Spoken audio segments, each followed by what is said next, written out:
A new development has been uncovered in the situation going on in Iran right now.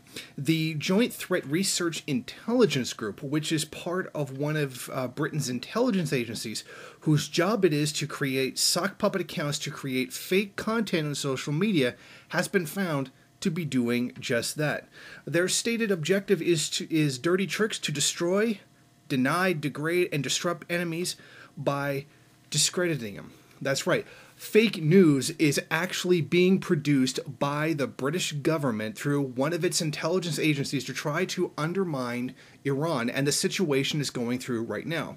As I've reported previously, imperialist forces inside the country are using the protests and taking them over in order to push forward an overthrow of the government in Iran, as opposed to the legitimate claims that many of the Iranian people actually have. Many of the known anti-Iranian terrorist groups have been active inside the country and have been cheering these on. And as I previously reported, the oil pipeline, which was blown up by a Sunni militant group that had come over from Syria.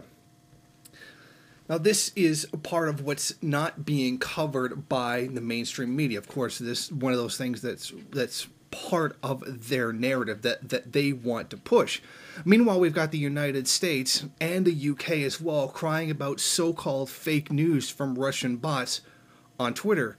Meanwhile, we have the UK openly and actively admitting that they do it. Well, they didn't really admit it. It got exposed that they were doing it. While there's no real evidence whatsoever that Russia put out fake news by clickbait sites or what have you. But what we have here is the UK deliberately doing so, yet at the same time complaining about supposed acts also being done by Russia. Now, here's some other pieces of information about the ongoing situation that is not being reported by the mainstream media.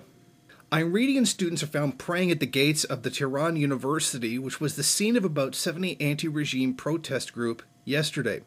This was a symbolic gesture against the provocateurs in solidarity with legitimate protests.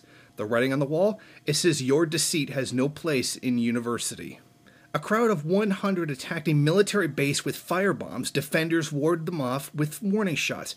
Contrary to what's being reported, the Iranian police forces are usually acting with extreme reserve. This is why Asian provocateurs can get so close. Just imagine if this had taken place on U.S. soil and what the police would have done there. This sheds some more light on the situation going on in the country right now. It is the hope of every true and honest anti-imperialist group, or every anti-imperialist individual, that the government of Iran should not fall to saboteurs that are being controlled by the US, Israel, and Saudi Arabia inside the region. It is the hope that the government of Iran will be able to hold out while these saboteurs are brought to justice. Thank you for watching. If you like this program, then please head over to my Patreon page and set up a monthly donation. It's your donations that keep this program running. Also, if you would like, please rate, comment, subscribe, and share in various social media.